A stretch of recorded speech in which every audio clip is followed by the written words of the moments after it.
There is a taste in here that you cannot find in other vegetables. And the more you eat, the more it's become tasty and you keep on, asking for it. What this farmer in Hawaii is talking about is not a vegetable, it's a tree. And while Vicky Domingo says it has an unusual flavor, there's more to this tree than meets the taste buds. You keep on eating and eating and you can feel your body is more energetic, more healthy, and you can see the difference. You're not dropping, you keep on, just so active. You have to remove one by one like this. Domingo says she has grown this tree on her farm for more than 25 years. She harvests moringa twice a week all year round.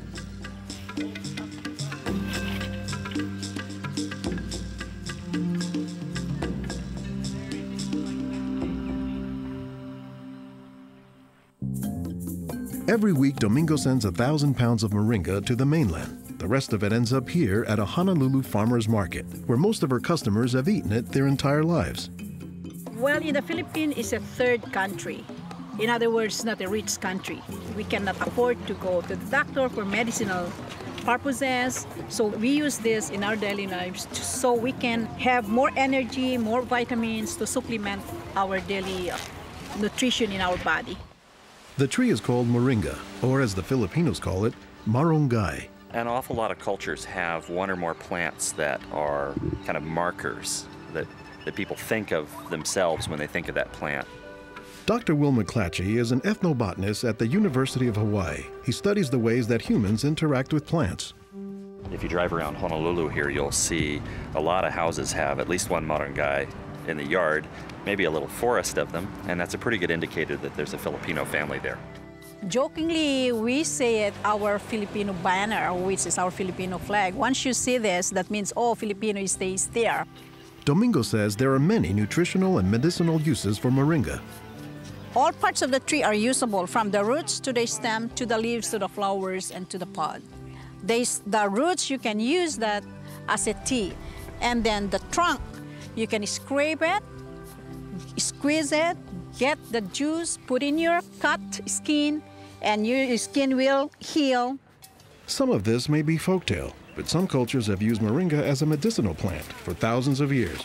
McClatchy says moringa is worthy of its reputation as a tree with unusual nutritional properties. Thank you. Moringa is one of these trees that is a multi-purpose plant that fulfills such a high percentage of kind of basic needs that when people get used to using it, they really can't see what it's like to live without it. And many cultures don't. Today, moringa is used as a remedy and, in essence, a multivitamin in many of the world's warmest regions. Moringa is used widely in Africa and South Asia, and it's been introduced into South America and Central America, where it's also being used. So, this is not just a plant of a single community. We were just talking this morning with one of the owners of this plantation, and he was telling me how the last time he was here, he had a handful of moringa leaves and that he worked all morning on it and felt great. Dr. Mark Olson is a botanist and a leading expert on moringa. He teaches at Instituto de Biología, Universidad Nacional Autónoma de México in Mexico City. Here, he is visiting a new moringa farm about 2 hours outside the city limits. So they've just planted these here, and soon they'll be nice and big. Olson says that while moringa can grow in places like Mexico or Hawaii, the tree is native to arid subtropical regions, places like Africa and southern India, hot places where moringa has proven its persistence. And this is a plant that really does do extraordinarily well in some of the most difficult areas, in areas that are very hot, areas that are very dry, areas where other things are very difficult to cultivate. Look at the little tuber there. This is one of the reasons it survives so well in dry areas. Also, they're storing lots of water in the wood. So that's one of the reasons this is such a remarkable tree. They don't have particularly deep roots. That's sort of a myth about moringas, that they survive because they have deep roots. No, they're storing water in their roots and their trunk. But moringa, says Olson, does a lot more than just survive, despite the tree's sometimes scraggly appearance.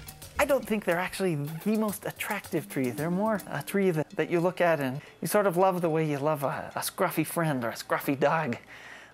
Because the branches sort of splay here and there, and they get burdened down with huge quantities of fruits on them. And that's actually what makes the tree so remarkable, is that it's such a generous tree. And that's because people have found multiple uses for so much of the tree, including its seeds.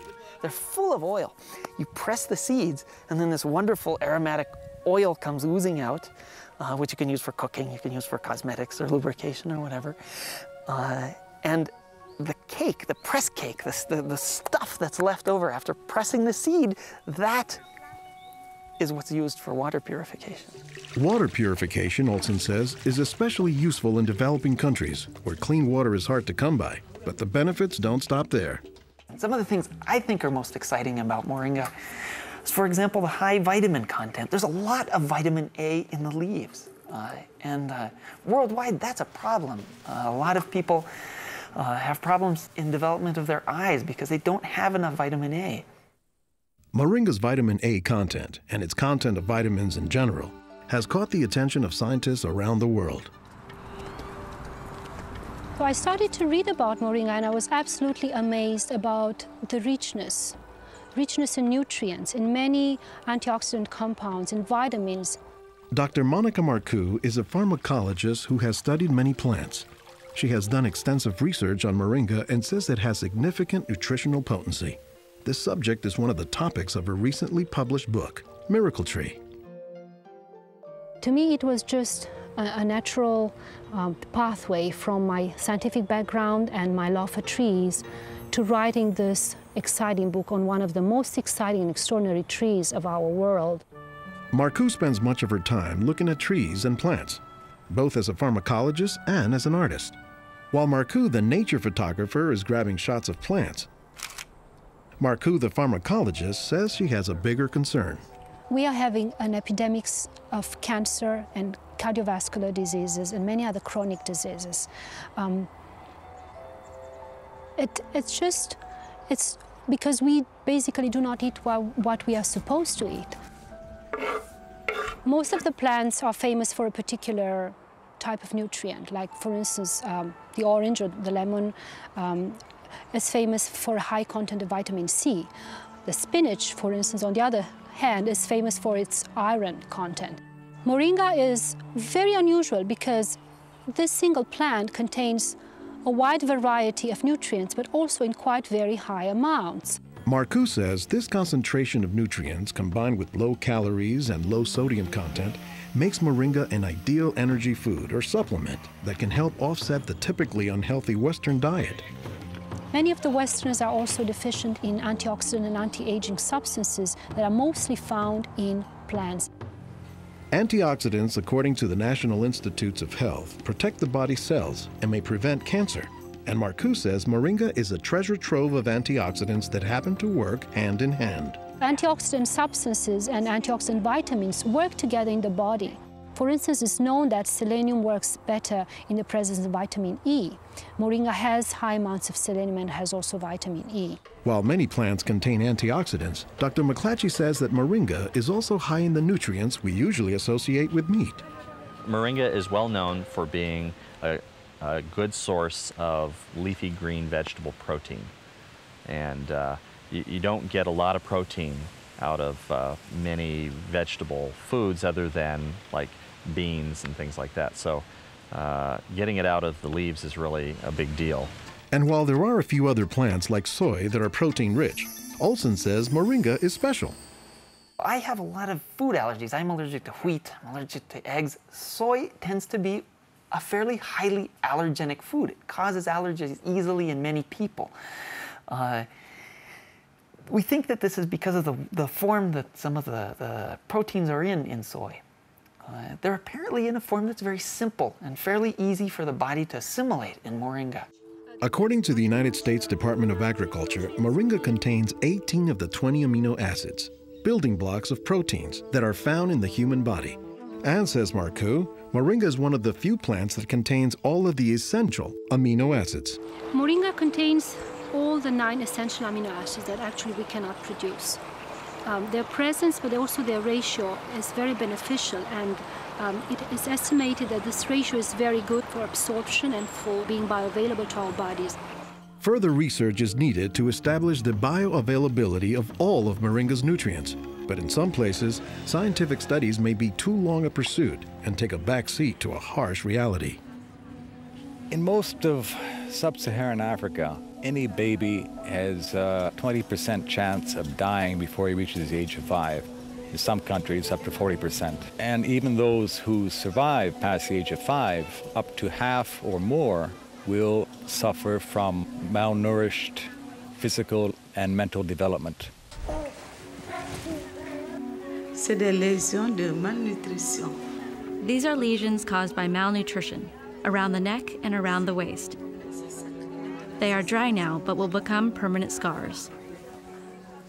As the former regional representative for Church World Service in Senegal for 16 years, it was Lowell Fugley's mission to help local clinics develop ways to save children at risk to malnutrition. Having been born myself into a middle-class American family, I thought it was just by chance that I was born in these conditions and not in the condition of a poor African family in the bush of Africa and living a malnourished life. And so I have a certain obligation to share what I received.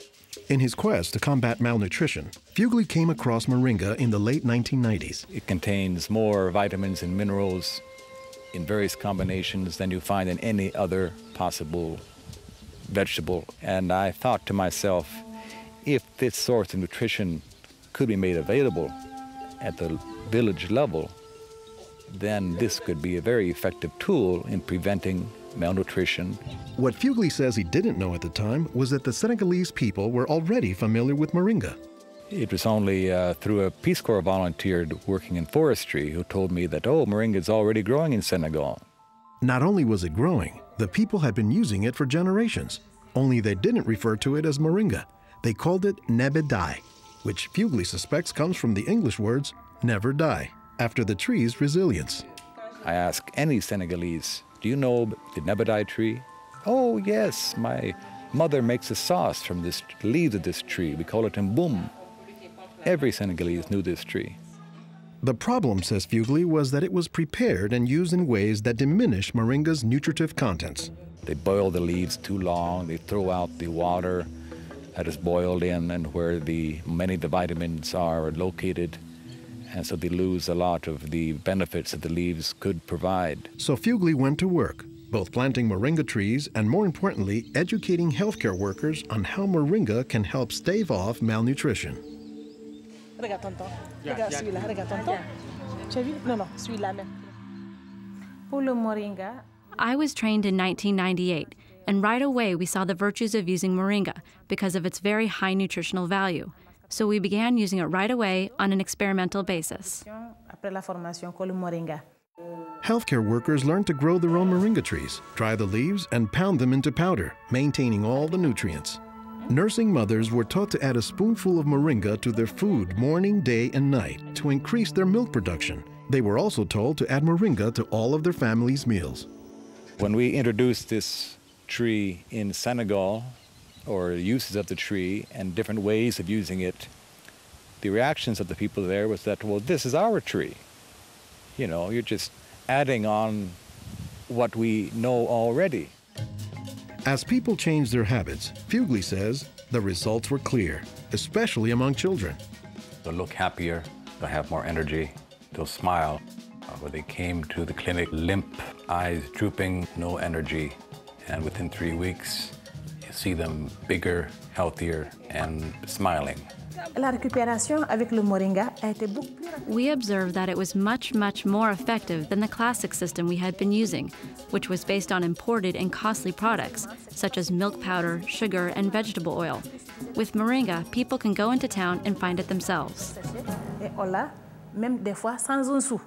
Moringa is still being used, it's still being promoted, it's still being very valued, even without our input from the outside. Moringa, it doesn't die, it can continue on its own. So you have to eat the moringa on a daily basis. And all their grandkids are eating it every now and then, even my own children, and they are already professionals, and yet they come home and eat it. And while moringa is mostly considered an ethnic food, the trend, says McClatchy, is that more nutritious plants, like moringa, are finding their way into the mainstream. Our diets are pretty bad, although they are improving. But one of the reasons they're improving is because we're starting to adopt more and more of these kinds of plants. I've been in villages where the only trees that survive and grow well are Moringa oleifera, which is really amazing when you consider how many useful things the tree provides. Moringa it comes very close to being a perfect source of nutrients in terms of variety and concentration. So that is, I think, very unique about this moringa tree.